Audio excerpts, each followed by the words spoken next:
आमच्या संजू भाऊला खरोखरच त्यांची आई असेल, बायको असेल, घरामध्ये देखील त्या पद्धतीचं वातावरण लागतं. मुलगा, सुनबाई सगळेच आपापल्या पद्धतीने चांगल्या पद्धतीने साथ देणारे आहेत आणि सगळ्यांची काळजी घेऊन समाजाची काळजी घेणारा एक समाजकर्ता, राजकर्ता मी म्हणणार नाही, राजकारणी मी म्हणणार नाही, कारण त्यांच्यामध्ये राजकारणाचा गुण कमी, समाजकारणाची प्रवृत्ती जास्त.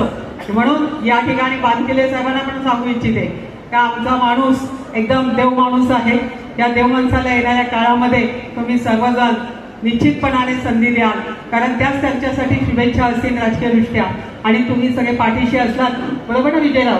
तर काही तुम्ही जसं माझ्या पाठीशी पण राहिलं आहे, अण्णांच्या काळात अण्णांनी मला सहकार्य केलेलं आहे. त्यामुळे तुम्हाला सगळ्यांना विनंती आहे की तुम्ही सगळ्यांनी एकत्रित येऊन बांधकेलेची चांगल्या पद्धतीचं एक वातावरण निर्मिती करावं.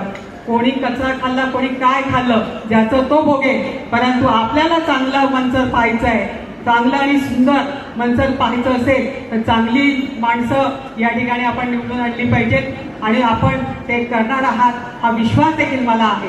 या ठिकाणी पत्रकार मित्रांनो, चांगल्या पद्धतीचं आजच्या कार्यक्रमाची प्रसिद्धी आपण करावी.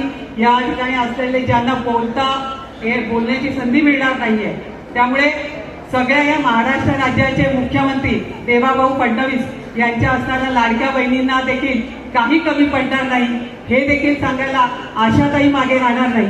आपण कधी हाताला आम्ही साथ देऊ. आपण सर्वांनी हातात हात घालून साखळी करूया आणि चांगल्या पद्धतीचं रामराज्य या ठिकाणी आणण्याचा प्रामाणिक प्रयत्न करूया. तो प्रामाणिक प्रयत्न यशस्वी झाल्याशिवाय राहणार नाही आणि तुमच्या सर्वांचे आशीर्वाद फळल्याशिवाय राहणार नाही.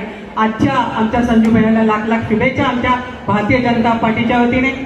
जिल्हाध्यक्ष बोलणार आहे म्हणून मी माझं बोलणं आटोपत घेते आणि शब्दांना विराम देते. जय हिंद, जय महाराष्ट्र, जय श्रीराम.